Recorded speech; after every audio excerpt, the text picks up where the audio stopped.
오늘도 우리에게 주신 하나님의 말씀을 우리가 듣고 큰 은혜를 받아서 한 주간 믿음으로 살아가는 우리 모두 되기를 축복합니다. 오늘 말씀은 우리가 잘 알고 있는 말씀이에요. 너무나 잘 알고 있는 말씀이죠. 예수님은 지난주 말씀에 보면 바리새인과 서기관들 그들의 그 논쟁에 대답을 해주시고 다른 지방으로 가셨습니다. 오늘 이 두로 지방이라는 곳은 이방인이 살고 있는 지역이에요. 유대인 지역이 아닙니다. 근데 거기에 한 집에 들어가셨어요. 아무도 모르게 거기 계시려고 했습니다. 왜 그랬을까요? 그냥 우리가 미루어 짐작해보면 이제 너무 힘드시니까 좀 쉬시겠다라는 생각도 할 수 있고, 또 하나는 바리새인과 서기관들의 더 이상 논쟁을 하고 싶지 않아서 두로에 왔을 거라고 생각할 수도 있어요. 그런데 여러분, 이제 이 의미를 좀 더 생각해 볼 거예요, 이따가. 하지만 이미 너무 유명해졌기 때문에 예수님은 어떤 집에 있으셨어도 소문이 다 난 겁니다. 많은 사람들이 찾아왔을 거예요. 지금 본문에는 그런 사람들이 찾아왔다는 얘기는 없지만 소문을 듣고 한 여인이 찾아오지 않습니까? 그러면 이 여인만 소문을 들은 게 아니라 이 지방에 많은 사람들이 소문을 들었겠죠. 그런데 마가는 어디에 집중하고 있냐면 한 여인에 대해서 집중을 해요. 예수님이 계시다는 소문을 듣고 한 여자가 찾아왔습니다. 근데 이 여자가 어떤 사람이냐면 25절, 26절 이에 더러운 귀신 들리는 어린 딸이 있는데 귀신 들렸어요. 지금 이 여인에게는. 그리고 두 번째, 헬라인이라고 합니다. 26절에. 세 번째, 수르보니게 족속이에요. 자, 여러분, 헬라인은 뭐냐면 굳이 이 사람이 헬라인이다라고 표현하는 것은 유대인이 아니라는 뜻입니다. 그러니까 종교가 다르다는 거예요. 이방인이다. 먼저 이걸 지금 얘기하고 있는데요. 그런데 헬라인 중에서도 여러분, 부모님이 유대인일 수도 있고 혹은 할아버지가 유대인일 수도 있잖아요. 그런 경우가 있지 않습니까? 우리가 예수님 시대 이후에도 로마서나 갈라디아서를 봐도 바울 시대에도 이렇게 헬라인이지만 믿는 자들도 나타났어요. 근데 이때는 그런 게 없었어요. 수로보니게 족속이다 라는 표현을 더합니다. 이건 무엇을 얘기하냐면 부모님 중에 어느 한쪽도 유대인이거나 유대인과 연관이 있는 사람이 전혀 없다는 얘기예요. 뼛속부터 처음부터 완전히 이방인이다. 그리고 딸이 있는데요. 그 딸이 귀신 들렸어요. 어떤 귀신이라고 표현합니까? 마가는 귀신을 얘기할 때 항상 앞에 설명이 있죠. 더러운 귀신이에요. 왜 더러운 귀신이라고 할까요? 귀신은 하나님을 대적하고 말씀에 순종하지 않고 죄를 짓게 만들기 때문입니다. 더러운 귀신, 더러운 존재라는 거예요. 그러면 이 딸이 몇 살일까요? 몰라요. 그런데 어린 딸이라고 나오지 않습니까? 25절에 귀신 들린 어린 딸.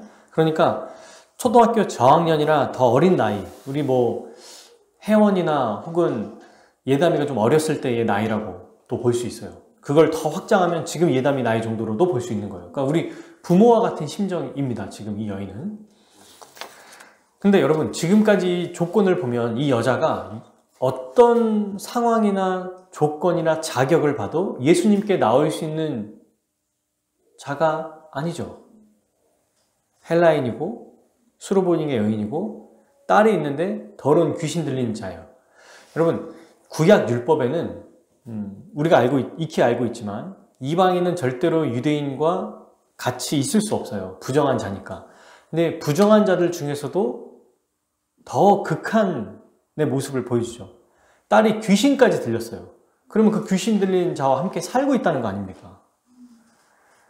오히려 예수님께 더 나오면 안 되는 자죠. 불가능해요. 오면 안 됩니다. 자기에게 신분 때문도 안 되는데 더 지금 극한의 상황에 있는 존재이기 때문에 더러운 자고 부정한 자이기 때문에 그 근처에 가서도 안 되는 거예요. 근데 이런 자격도 없고 도리어 악한 조건을 가지고 있는 이 여인이 예수님께 나왔어요. 25절 후반절에 보면 되어 있죠. 예수의 소문을 듣고 곧 와서 어떻게 합니까? 그 발 아래 엎드리니. 예수님께 나와서 당당할 수 있는 게 없어요. 지금 자기의 자격이나 조건이나 상황이 당당하게 나올 수가 없어요. 이게 뭐와 비교됩니까? 지난주에 살펴봤던 바리새인과 서기관, 예수님 앞에 오히려 따지고 그분을 질책하고 나와 있는 그들과 지금 자기 인식을 제대로 하고 있는 이 여인은 예수님 앞에 엎드려요. 따지고 묻는 게 아니라. 엎드렸을 때 어땠을까요? 무섭지 않았겠습니까? 자기가 부정한 자고 이방인이고 예수님은 전능하신 분이고 그런 소문을 들었다는 거죠. 그래서 제가 이 본문을 연구할 때 저는 딸이 같이 와 있는 거라고 생각했었거든요. 예전에 다른 거랑 막 섞어가지고. 근데 아니에요. 딸이 없습니다. 딸은 자기 집에 있어요. 이 엄마만 온 거예요, 지금. 그래서 예수님께 엎드려서 딸을 살리기 위해서 벌벌 막 떠는 거예요. 제발 내 딸을 좀 살려주십시오. 그래서 뭘 요청했냐면 자기 딸에게 나오죠. 더러운 귀신 들린 자기 딸에게서 귀신 쫓아내 주시기를 간구하거든. 26절 후반절에 나오죠. 예수님이 쉬고 계시는지 뭘 하고 계시는지와 상관없이 신뢰를 무릅쓰고 무릎 꿇고 간구하고 있는 장면입니다. 제가 영화나 드라마를 보면 기업 회장이 있고 회장 집은 막 으리으리해요. 드라마를 보면은. 근데 그 회장 집에 뭐 새벽 1시나 2시에 갑자기 막 누가 앞에 문을 두드려요. 뭐 회장님 하고 외치고. 그러면 이제 경비나 이런 사람들이 다 와가지고 부르면 회장님이 새벽에 깨가지고 딱 봤더니 계열사 사장인 거예요. 저기 협력 계열사. 그래서 와가지고 회장님에게 회장님 제발 이번 어음만 막아주십시오. 이번만 도와주십시오. 이렇게 엎드리는 거예요. 이번에 안 하면 우리 가족들 다 죽습니다. 우리 직원들 다 잘립니다. 막 이렇게 하면서 그런 장면들을 많이 봤잖아요. 우리가 TV나 영화에서. 그럼 회장이 어떻게 합니까? 으름장 놓으면서 꺼져 이러거나 막 경비하는 내쫓으잖아요. 그러니까 지금 이 사람은 회장이 자고 있는 걸 알고 이 시간에 찾아오면 안 된다는 것도 알아요. 근데 너무 절박하니까 지금 오늘 이걸 안 막아주면 끝이다라는 걸 알고 다른 때는 만날 수도 없다는 걸 알고 달려든 거 아닙니까? 마치 그런 장면이 상상이 되더라고요. 벌벌 떨면서 엎드리는 장면이에요. 어떤 것도 따지지 않았어요. 다만 이 문제가 있는데 이거를 주님은 해결해 주실 수 있을 거다. 나는 자격이 없지만 그분은 해결해 주실 수 있지 않을까? 라고 하면서 이제 엎드린 겁니다. 정말 간절히 요구했겠죠.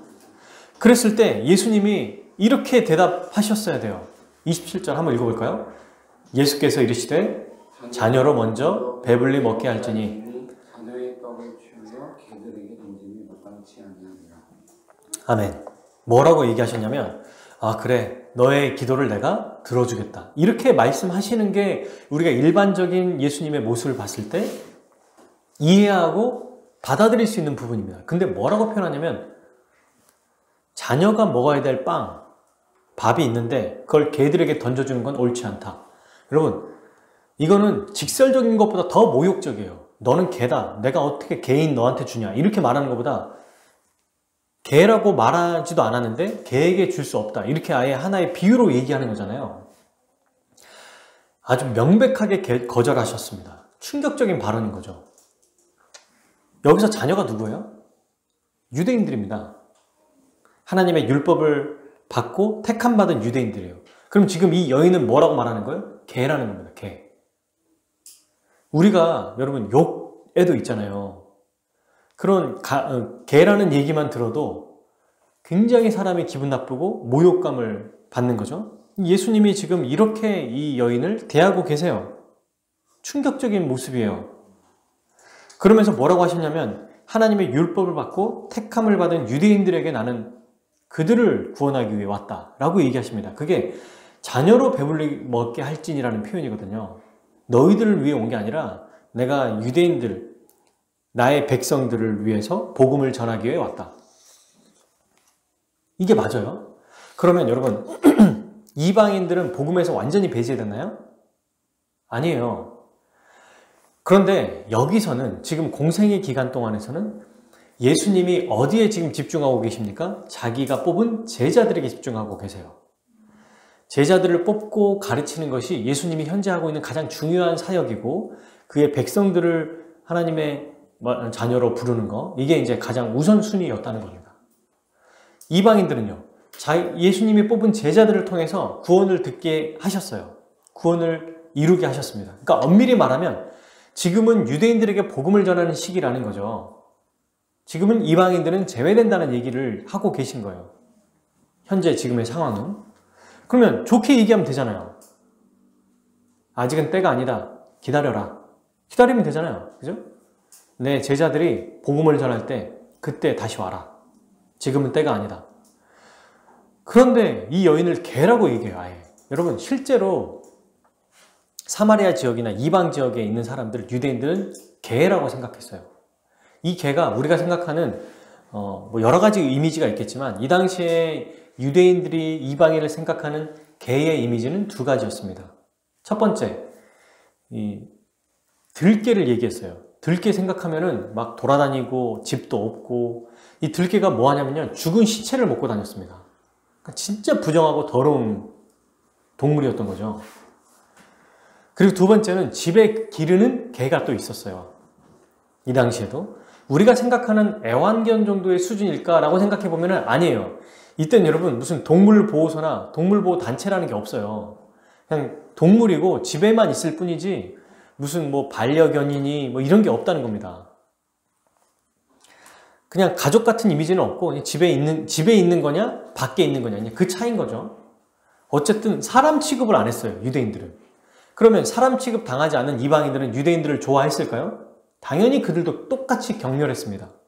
그런 상황에서 예수님이 이 이방 지역에 왔고 그런 모욕적인 걸 알면서도 이 여인은 찾아왔습니다. 근데 실제로 그 얘기를 들었어요. 지금 너는 개이기 때문에 내가 은혜를 베풀어 줄 수 없다, 이 얘기를 듣는 겁니다. 여러분 위기가 찾아왔어요. 지금 부정적인 답변이 아니고 모욕적인 얘기까지 들었어요. 그런데 이 모욕이 사실은 실제 이 당시의 모습과 상황에서도 맞는 거죠. 그냥 그 당시에 통용되는 얘기를 주님이 하신 겁니다. 여러분, 우리라면 어떻게 반응했을까요? 저라면 어떻게 반응했을까요? 저는 생각해 봤습니다. 이렇게 예수님께 기도하고 간구하고 매달리고 너무 간절하니까. 근데 이렇게 얘기하세요. 너는 자격이 안 돼. 내가 네 기도를 들어줄 수 없어. 라고 하실 때 원망하고 비난하거나 실망하거나 낙심하고 좌절할 거예요. 그죠? 그럴 수 있을 겁니다. 그리고 혹은 더 나아가서 하나님을 대적하는 모습까지 보일 수 있을 거예요. 그런데 오늘 본문에서 얘기하는 것, 이 여인은 멈추지 않았어요. 그렇게 모욕적인 얘기를 들었음에도 불구하고 멈추지 않았습니다. 그리고 인정했어요. 철저한 자기 인식이 있었다는 거예요. 맞습니다. 자, 우리 읽어볼까요? 28절 시작. 여자가 주여 올소이다 하매 상안의 이들로 아이들이 먹던 부스러기를 먹는다. 아멘. 네, 주님 맞습니다. 저는 은혜 받을 자격이 하나도 없는 자입니다. 개가 맞습니다. 그런데 주님, 개들도 자녀들이 먹었던 떡을 먹었는데 떨어진 그 부스러기라도 먹을 수 있지 않습니까? 라고 하면서 이 위기의 상황을 다시 한번 주 앞에 나아가서 대처하는 모습을 보여주고 있어요. 만약에 여인이 이 말을 듣고 멈췄다면 오늘 이 본문은 없었을 겁니다. 그냥 예수님은 두루지방에 계셨다가 나와서 다음 주에 우리 볼 건데 시돈을 지나서 데가볼리 지방에 통과해 갈리노스에 이르셨다. 그냥 31절의 얘기가 나왔을 거예요. 그냥 스킵. 이 얘기는 없는 얘기가 될 겁니다. 당연히 아무런 일도 일어나지 않았을 거예요. 근데 이 여인은 이 위기를 들었을 때 자기 스스로의 상황을 알고 인식하고 그래도 그걸 인정하고 주 앞에 나간 거예요. 꺾고 주 앞에 나간 겁니다. 교만하게 내가 왜요? 라고 하지 않고 맞습니다, 주님. 주의 말을 그대로 인정하고 그럼에도 주님이 주실 수 있는 이 부스러기 은혜를 간구했던 거예요. 여러분, 예수님은 제가 생각해 봤어요. 왜 이렇게 매몰차게 말씀하셨을까? 아무리 이방 여인이라 할지라도 왜 이렇게까지 얘기하셨지? 라고 생각할 수 있거든요. 근데 이 예수님은 그녀의 믿음을 시험하신 거예요. 이렇게 내가 했어도, 네가 이런 상황에서도 나를 의지할 것이냐? 나를 끝까지 신뢰하느냐? 나의 전능함을 믿고 나를 의지하고 내 앞에 나올 거냐? 이렇게 했는데도 올 거냐? 이런데도 믿음을 발휘할 거냐? 이렇게 물으신 겁니다. 여러분, 우리도 아까 얘기한 것처럼 어떨 때는 우리의 기도를 들어주시지 않는 것처럼 보이거나 느껴질 때가 있잖아요. 그때 어떻게 해야 될까요? 이 여인의 대답을 기억해야 됩니다. 이게 오늘 말씀의 핵심이에요. 28절. 주여 올소이다. 맞습니다. 저는 개입니다. 저는 주님의 은혜를 받을 자가 아닙니다. 우리도 마찬가지죠. 이미 예수님을 믿어서 그리스도 안에 있는 존재가 되었지만 이것은 우리에게 난 것이 아니잖아요. 주님의 십자가 은혜 때문이다. 그러니 우리의 항상 기억 속에는 뭐가 있어야 되는가? 우리는 우리 자신의 것으로 주 앞에 나갈 수 있는 존재가 아니다. 언제든 우리의 기도를 들어주시 않을 수 있다.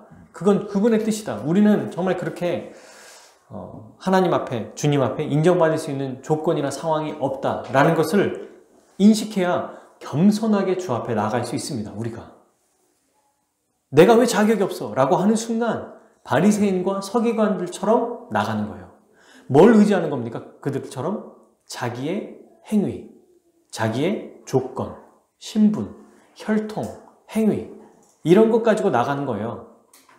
내가 왜요? 라고 하는 순간 나는 은혜 받아도 마땅합니다 라고 하는 게 먼저 곧바로 일로 가는 게 아니라 자기의 죄성, 내가 얼마나 주 앞에서 죽을 수밖에 없는 존재고 죄인으로 정말 멸망당할 수밖에 없는 존재인지에 대한 자기 인식이 항상 있어야 된다는 거예요.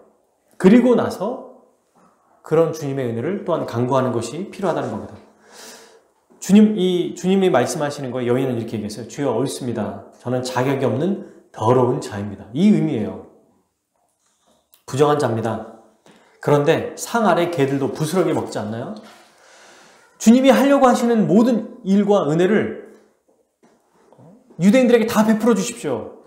하나님 주님의 백성에게 다 해주십시오. 그런데 제게는 정말 힘들이지 마시고 아주 조금만 가지고 계신 긍휼과 은혜, 힘들이지 않는 상태에서 그냥 그것만 그냥 나눠주십시오. 아니 그냥 베풀어 주십시오. 힘을 들이지 마시고요. 마치 이런 거예요. 일단 가난한 사람이 그 시장에 딱 갔는데 생선 가게에 간 거예요. 생선 보면 이제 막 뭐 고등어 몇 마리 주세요 하면은 막 잘라서 토막을 내서 이렇게 주시잖아요. 뭐 조림해 먹을 거예요, 뭐 할 거예요. 그러면 근데 돈이 너무 없으니까 이 사람은 이 생선 가게 주인에게 이렇게 얘기하는 거예요. 사장님, 제가 저희 가족들이 먹고 살 돈이 없습니다. 근데 돈이 없어서 생선은 못 사지만 제 아이들을 위해서 이 버려진 쓰레기통에 버려진 이 남은 머리나 찌꺼기를 좀 가져가도 될까요? 이것도 사실 허락을 받아야 되는 거예요. 버림에도 불구하고. 그러면 어차피 버릴 거잖아요. 그러니까 이제 이렇게 얘기할 수 있다는 거예요. 그럼 그 사장은 뭐랄까요? 자기 거긴 하지만 버렸으니까 힘은 들이지 않아요. 그래? 그럼 가져가. 그러니까 이런 정도의 은혜를 지금 얘기하는 거예요. 떡을 떼서 주는 것도 아니고 먹다가 떨어진 부스러기 그냥 핥아 먹는 개처럼 정말 이 정도만이라도 주실 수 있지 않습니까? 이 끈기와 집념이 보이지 않나요? 주님 저에게 신경 쓰지 않으셔도 돼요. 다른 곳에 다 쓰시고 저에게는 그냥 부스러기 은혜만이라도 허락해 주십시오 라고 얘기했습니다. 이 여인은요 끝까지 믿음으로 나왔어요. 주님이 부스러기 은혜라도 베풀어 주시면 내 딸이 살 수 있을 거라고 믿었습니다. 실망하지 않고 주님께 매달렸어요. 근데 여러분 이 여인이 의지하는 게 뭐였습니까? 여기에서 자기의 자격, 신분이나 행위가 아니라 예수님 그분 자체가 가지고 계신 긍휼과 자비와 은혜의 성품에 호소한 거예요. 이게 오늘날 우리 모두에게 큰 은혜가 됩니다. 큰 위로가 돼요. 왜요? 저는 이걸 보면서 아 그래 또 깨닫게 되는 게 뭐냐면 내가 가지고 있는 어떤 이 의로움이 아니라 오로지 주님만이 가지고 계신 그 주님 자체의 성품을 가지고 나간 거거든요. 거기에 호소한 거예요. 예수님의 자비와 긍휼에 기댄 겁니다. 저는 자격이 없습니다. 그런데 주님은 의로우신 분이잖아요. 주님은 은혜로우신 분 아닙니까? 모세가 이스라엘 백성들에게 출애굽기 위해서 다 예수님이 하나님께서 다 내가 죽이겠다라고 하실 때 하나님은 인자와 자비와 긍휼이 풍성하신 분 아니십니까? 거기에 호소해서 간구했던 것과 같이 이 여인도 자기의 자격이나 조건이 아니라 예수님에게 있는 그 의로움, 은혜를 간구하고 나왔습니다. 이렇게 반응했더니 어떻게 예수님 말씀하셨어요? 29절 30절 예수께서 이르시되 이 말을 하였으니 이게 뭡니까? 이렇게 네가 믿음으로 반응하였으니 라는 뜻이에요. 돌아가라. 귀신이 내 딸에게서 나갔느니라. 실제로 여러분 그래서 30절에 굳이 이 얘기를 쓰는 거죠. 여자가 집에 들어가 보니 아이가 침상에 놓고 귀신이 나갔더라. 아멘. 여러분 누가 이렇게 간구했어야 되죠? 원래는 이 여인이 아니라 방금 전까지 예수님과 논쟁했던 서기관과 바리새인들, 하나님의 백성이라고 말하는 자들, 그들이 이렇게 반응했어야 돼요. 주님을 아니까, 구약에서부터 그 은혜를 받은 자들이니까 자기 인식이 철저하게 알았을 거 아닙니까? 율법을 지킬 수 없는 자라는 걸 알고 그리스도께 나아가야 된다는 걸 알았어야 돼요. 그런데 이 믿음이 어디서 나온 거예요 지금? 유대 땅에서 나온 게 아닙니다. 이방 땅에서 나왔어요. 전혀 말도 안 되는 곳에서. 그랬을 때 주님은 상황이나 조건을 보시지 않고 믿음으로 나오는 누구에게든지 믿음으로 나온 자에게 은혜를 베풀어 주셨어요. 이렇게 말하였으니 돌아가라. 사랑하는 여러분, 오늘 말씀의 핵심은요 매우 간단해요. 단순합니다. 예수 그리스도의 성품을 의지하고 주 앞에 나아가야 된다는 거예요. 우리에겐 자격이 없습니다. 우리는 어떤 것도 할 수 있는 능력이 없어요. 이걸 아는 게 바르게 자기를 인식하는 거예요. 근데 우리가 살다 보면 마치 내가 목사이기 때문에, 내가 오랫동안 교회를 다녔기 때문에, 내가 교회 안에서 어떤 일을 했기 때문에 그걸로 마치 하나님 앞에 나아가려고 하는 성향과 경향이 있잖아요, 우리에게는. 그게 아니라는 겁니다. 우리는 내 자신의, 나의 죄인됨을 인정하고 주 앞에 먼저 나아가야 돼요. 이게 첫 번째로 중요한 얘기죠. 올바른 자기 인식이 필요하다는 거예요. 이 여인과 같이. 내가 자녀니까 하나님 내 기도를 들어주셔야 됩니다. 이건 이런 태도는 아니에요. 예수님은 이 여인과 같이 우리가 엎드려서 경배해야 될 분입니다. 자격이 없는 자예요. 그렇기 때문에 우리 주님이 십자가 은혜로 자녀가 된 것을 우리는 잊지 말고 그리스도의 십자가 은혜가 우리를 자녀 삼아 주신 것을 기억해야 됩니다. 그리고 모든 것에 감사하고 기도해야겠죠. 누가복음 18장 9절에 14절에 보면 바리새인과 세리의 기도가 나옵니다. 18장 9절에 14절 12절까지 18까지 보면은 한번 볼까요? 누가복음 18장 9절에서 14절.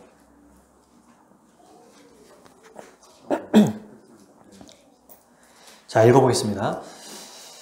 또 자기를 의롭다고 믿고 다른 사람을 멸시하는 자들에게 이 비유로 말씀하시되 두 사람이 기도하러 성전에 올라가니 하나는 바리새인이요 하나는 세리라.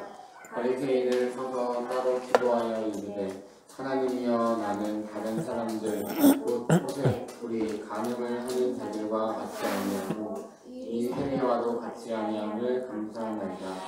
나는 일에 2번씩 금식하고 또 소득의 11조를 드리나이다 하고 세리는 멀리 서서 감히 눈을 들어 하늘을 쳐다보지도 못하고 다만 가슴을 치며 이르되 하나님이여 불쌍히 여기소서 나는 죄인이로소이다 하였느니라.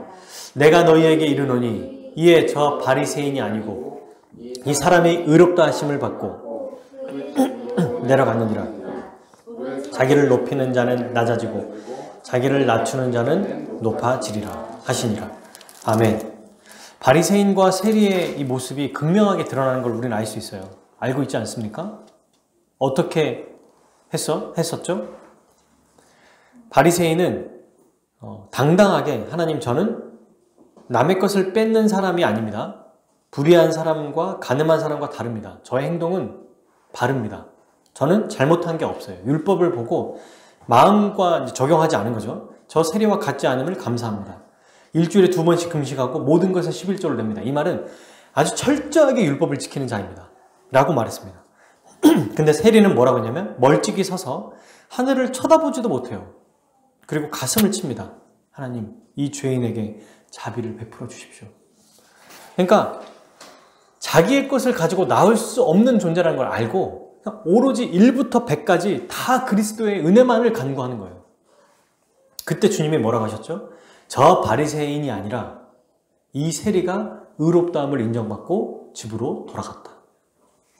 사랑하는 여러분, 예수님은요, 자기를 부인하고 자격 없는 것, 그러니까 이게 무슨 자기 내려놓음, 자기 비움 이 정도가 아니라 철저하게 우리가 하나님 앞에 인정받을 수 없다는 걸 알고 자격이 없음을 알고 오직 주께 나오는 자, 이런 자가 바로 의롭다고 말씀하셨어요. 왜냐하면 전적으로 이 사람은 겸손하게 주님의 것만 의지하기 때문입니다.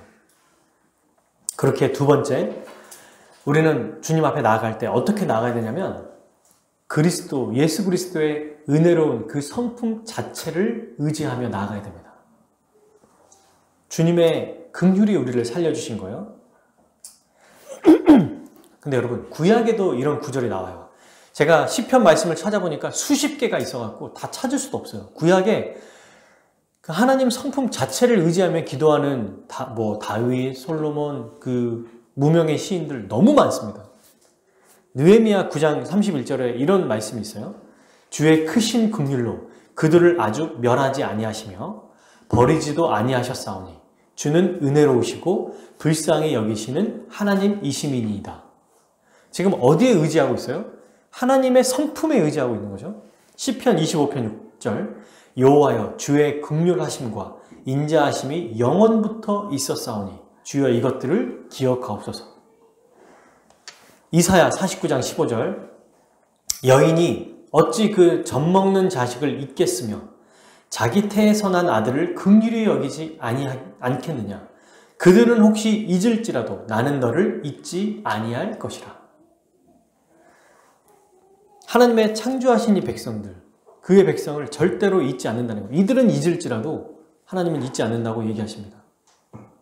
근데 여러분, 오늘 이 말씀을 보면서 정말 예수님은 처음에 이 여인의 간구를 들어주실 생각이 없으셨을까요? 이렇게 정말 얘기하시는 게 이 여인이 정말 이렇게 대답을 하기를 바라셨고 또 그렇게 했지만 아예 이 여인의 기도를 들으실 생각이 없었다가 이 여인이 이렇게 얘기하니까 예수님이 그래, 네 믿음을 보니까 내가 해주겠다 이렇게 하셨겠냐는 거예요. 저는 이 말씀을 보면서 제가 몇 가지 예를 들지만 또 하나의 예화가 생각이 났어요. 제가 이 예화를 하나 들어볼게요. 학생들만 참가하는 자동차 조립 대회가 있었습니다. 근데 이 조립 대회는 1년에 한 번 하는 아주 큰 행사였고 이 학생들에게 아주 중요한 일이었습니다. 이때 두 팀이 신청을 했어요. 한 팀은 어떤 팀이라고 할까요? 청팀. 한 팀은 백팀이었어요. 근데 이 두 팀은 오래전부터 라이벌이었어요. 이 팀에는 한 팀 중에 이 청팀에는 자동차 조립을 가장 잘하는, 아니 자동차를 설계하고 만든 이 명장 선생님이 계셨습니다. 백팀에는 없었어요. 그러니 늘 이 선생님이 계셨기 때문에 청팀이 대회에서 항상 우승했던 거예요. 항상. 백팀은 늘 부러워했습니다. 마침내 또 중요한 대회가 며칠 앞으로 다가온 거예요. 양 팀들은 열심히 노력했습니다. 백팀은 이번에는 진짜 우리가 한번 이겨보자. 이번엔 해보자.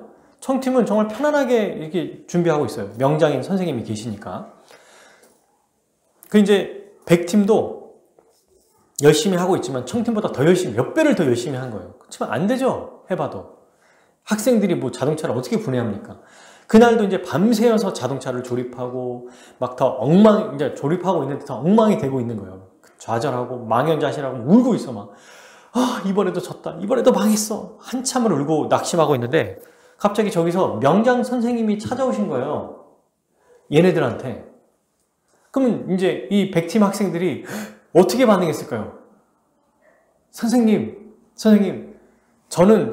우리는 선생님의 팀이 아닙니다. 그런데 저희들을 도와주십시오. 그러니까 선생님이 이렇게 얘기해요. 야, 나는 우리 팀을 지도하는 선생이지 너희를 도와주는 교사가 아니야. 내가 너희를 왜 도와줘야 돼? 그럴 때 학생들이 이래요. 선생님, 저희를 위해서 많은 시간과 에너지를 쓰시지 않아도 돼요. 남는 시간, 아니 직접 도와주시지도 말고요. 지금 뭘 해야 하면 되는지 한 번만 말만 해주십시오. 그렇게 해주시면 안 될까요? 제발 부탁드립니다. 지금 이런 상황이라고 생각이 돼요. 근데 여러분, 지금 이 상황에서 자세히 선생님을 보니까 어떤 모습이냐면 자동차를 조립하는데 필요한 모든 도구를 자기 차를 가지고 끌고 왔어요.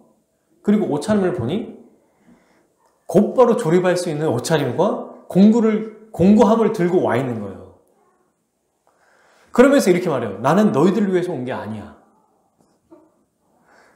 이게 뭐예요? 말은 그렇게 했지만 왜 온 거예요, 지금? 왜 오신 거냐고. 도와주려고 온 거예요. 저는 예수님이 이 명장이신 선생님과 똑같다고 생각해요. 도대체 두로 지방에 왜 오셨죠? 거기 왜 오신 겁니까? 그리고 그렇게 얘기하시지만 뭐라고 얘기했어요? 만 진짜 쉬는 게 목적이면 사람들이 왔을 때 또 가면 되죠. 무리들이 왔을 때 또 피하셨잖아요. 제일 좋은 장소가 어디예요? 강가 한가운데. 갈릴리 호수. 거기서 쉬시면 돼요. 주무셨잖아, 피곤하니까. 그런데 쉰다고 하면서도 여인이 왔을 때 거절하지 않고 뭐라고 또 얘기했어요? 거기에 또 일말의 희망을 주시죠. 먼저라는 얘기를 썼습니다. 자녀에게 먼저 배불리 한다. 이 말이 뭡니까? 안 내주겠다. 널 배제하겠다는 얘기가 아니에요. 나는 먼저 이들에게 하겠지만 너희는 나중에 해줄게. 여러분, 저는 정말 이게 너무 기억이 나고 감동적이었어요. 그 명장 선생님이 생각해보세요. 나 안 도와줄 거야 하면서 공구함을 다 끌고 와가지고 그 팀에 들어와 서 있는 거야, 지금. 그리고 말은 안 도와줄 거야. 이렇게 와 있는 거야. 누가 봐도 도와주는 거 아니에요, 이거는? 누가 봐도 막 정말 필요한 모든 걸 다 가져와가지고 기다리고 있는 거야, 말하기를. 이렇게 지금 반응하신 겁니다. 예수님이 부스러기의 은혜를 간구한 여인에게, 여러분, 이분이 전능하신 분이시니까 주님의 부스러기의 은혜일지라도 온전하게 만드는 역사가 나타나요. 이 여인은 부스러기의 은혜를 간구했잖아요. 근데 여러분, 첫 번째는 부스러기의 은혜 자체만으로도 온전하게 만들어요. 그런데 지금 누가 이 은혜를 받았습니까? 바리새인인가요? 서기관인가요? 자녀들에게 먼저 내가 배불리 먹여야 될 거야 라고 말씀하셨지만 누가 진짜 배불리 먹었습니까? 이 여인이에요. 이 부스러기 은혜를 간구한 여인에게 주님은 충만하고 온전하고 아주 완전한 은혜를 베풀어 주셨어요. 왜요? 그분 앞에 매달리고 그의 성품을 의지하는 자에게. 마가복음은 처음부터 끝까지 계속 일관되죠. 그분 앞에 엎드리는 자. 근데 누가 엎드려요? 좀 건강하고 돈 좀 많고 잘난 사람들은 안 엎드린다고요. 가난하고 힘없고 또 연약하고 병들고 처량하고 이런 자들이 주 앞에 엎드립니다. 우리는 이 말씀을 보고 두 가지가 다 있어야겠죠. 이미 우리 자체가 그런 자들이지만 우리의 마음속의 내면조차도 내가 괜찮고 나은 사람이 아니라 주님의 은혜가 없다면 한순간도 살 수 없는 존재라는 걸 기억하고 주 앞에 나아가면 주님이 어떻게 하신다고요? 부스러기 은혜만을 간구할지라도 모든 은혜를 다 부어주신다고요. 사랑하는 여러분, 우리는 새 언약 시대인 주님의 자녀가 되었습니다. 이 여인은 이방인이요 죽은 자, 우리도 죄인이었잖아요. 그런데 이 부정하고 더러운 개라고 말씀하셨지만 자녀들이 받는 특권을 이 여인이 받았어요. 그분 앞에 겸손하게 엎드리고 그의 성품을 매달릴 때. 우리 또한 그렇습니다. 우리의 죄인됨을 인식하고 주 앞에 나아갈 때 하나님의 자녀로 만들어주시고 그리스도와 연합한 자로 날마다 필요한 모든 것을 공급해 주세요. 힘들고 어려운 일을 겪을 때 어떻게 해야 될까요? 좌절하거나 낙심할 필요가 없어요. 그렇게 해서는 안 됩니다. 부스러기 은혜라도 온전하게 하시는 그 은혜를 기억하면 우리가 주 앞에 나아갈 수 있다는 거예요. 자녀인 우리의 기도는요, 여러분, 이 여인과 더 나아가서 우리는 한 단계 더 성장했죠. 달라요, 우리의 처지는. 우리의 위치는 다르다는 거예요. 우리의 기도는 하나도 땅에 떨어지지 않습니다. 부스러기가 아니라 우리가 자녀이기 때문에 빵 전체를 주시는 분이에요. 그러므로 감사함으로 주님 앞에 나아갑시다. 우리 주님은 지금도 우리에게 말씀하세요. 마태복음 7장 7절 구하라 그리하면 너희에게 주실 것이요 찾으라 그리하면 찾아낼 것이요 문을 두드리라 그리하면 너희에게 열릴 것이니 구하는 이마다 받을 것이요 찾는 이는 찾아낼 것이요 두드리는 이에게는 열릴 것이니라. 그리고 제가 너무 좋아하고 항상 하는 말씀 있죠. 너희 중에 누가 아들이 떡을 달라 하는데 돌을 주며 생선을 달라 하는데 뱀을 줄 사람이 있겠느냐. 너희가 악한 자라도 좋은 곳으로 자식에게 줄 줄 알거든. 하물며 하늘에 계신 너희 아버지께서 구하는 자에게 좋은 곳으로 주시지 않겠느냐. 아멘. 엎드리는 그 자가 자녀가 되는 거예요. 자격 없는 자가 엎드릴 때 우리 주님이 기뻐하시는 하나님의 백성이 된다는 것입니다. 놀라운 은혜 아니에요? 그리고 그 기도를 들어주세요. 요한복음 1장 10절에 13절에 이렇게 돼 있어요. 그가 세상에 계셨으며 세상은 그로 말미암아 지은 바 되었으니 세상에 그를 알지 못하였고, 근데 여기서 핵심이 나오죠. 11절 자기 땅에 오매 자기 백성이 영접하지 아니하였으나 11절 영접하는 자 곧 그 이름을 믿는 자들에게는 하나님의 뭐가? 자녀가 되는 권세를 주셨으니 13절 이는 혈통으로나 육정으로나 사람의 뜻으로 나지 아니하고 오직 하나님께로부터 난 자들이니라. 아멘. 이 요한복음 말씀이 언제 기록된 겁니까? 지금 이 말씀에 해당되는 게 예수님이 죽고 나신 이유가 아니고요. 지금 예수님이 태어나신 그 배경을 설명하면서 이 얘기하고 있거든요. 요한복음 1장이니까. 1장이에요, 1장. 지금 예수님은 이 여인을 너는 지금 자격 없는 자다. 너는 버림받은 자다라고 말하시면서도 굳이 여기 와서 이 여인에게 그렇게 얘기하시고 은혜를 베풀어 주신 것은 뭘 얘기하는 겁니까? 요한복음에서 얘기하시잖아요. 누가 하나님의 자녀다? 영접하는 자, 그를 믿는 자, 그에게 나오는 자. 그래서 이 여인은 예수님께 나왔잖아요. 다 똑같아요. 유대인들은 무슨 자기가 율법을 가지고 있지 율법을 지킬 수 있습니까? 똑같이 죄인이에요. 로마서 3장 10절 모든 사람은 죄인이에요. 근데 그 안에서 내가 죄인이라는 걸 인식하고 주 앞에 나아가느냐 나가지 않느냐, 자기가 잘났다고 생각하느냐 아니면 정말 나는 자격이 없는 자로서 주의 은혜가 필요하다고 나아가느냐, 이 차이점이라는 거예요. 그리고 끝으로 이런 마음을 가지고 어떻게 되는가? 여러분, 우리의 기도는 세 번째요. 우리에게 달려있는 것이 아니라 주님께 달려있기에 끝까지 주님을 의지하고 믿음을 잃지 말아야 합니다. 우리에게 달려있는 게 아니에요. 그러니까 복음이에요. 기도의 응답이나 은혜가 우리에게 달려있지 않기에 저는 너무 좋습니다. 주님께 달려있어요. 그분 성품에. 예수 그리스도 그분 자체의 사랑과 자비와 긍휼에 달려있습니다. 그러니 사랑하는 여러분, 매일 우리가 힘을 얻어 살아갈 수 있는 이유와 원동력이 여기에 있습니다. 그분께 있으니까 그분을 의지하면 돼요. 내게 달려있지 않으니까 실망하거나 낙심할 필요도 없어요. 걱정할 필요가 없어요. 나한테 달려있는 게 아니야. 주님의 긍휼을 베풀어 주시는 것은. 그러니 한두 번 간구했거나 안 된 적이 있습니까? 몇 년 기도했는데 안 된 적이 있나요? 혹은 몇십 년 기도했는데 안 된 적이 있나요? 포기할 필요가, 실망할 필요가 없어요. 그건 내게 달려있는 게 아니니까. 끝까지 우리를 돌보시고 은혜를 베풀어 주시는 우리 주님께 달려있는 것입니다.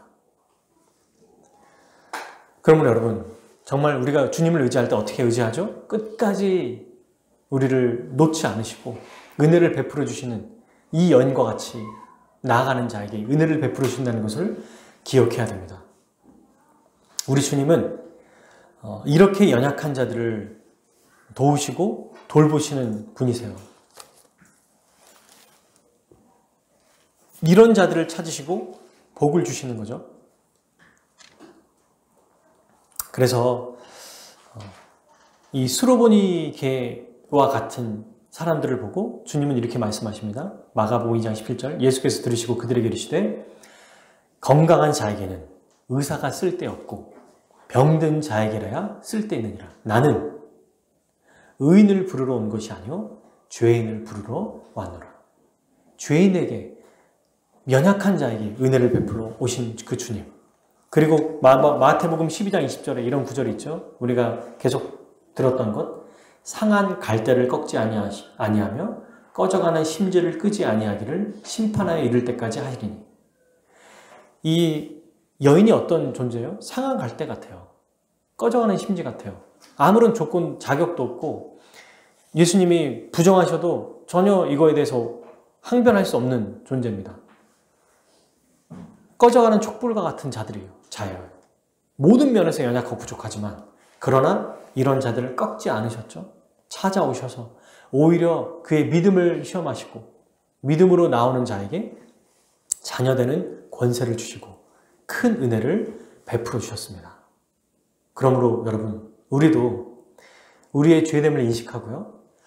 그러면서도 우리가 가지고 있는 것이 아니라 예수 그리스도 그분께 있는 것을 의지하고 그분께 기대고 그분께 소망하며 끝까지 믿음을 잃지 말고 주 앞에 나아가는 우리 한 주, 우리 평생 되기를 주님의 이름으로 축복합니다. 우리 함께 기도합시다.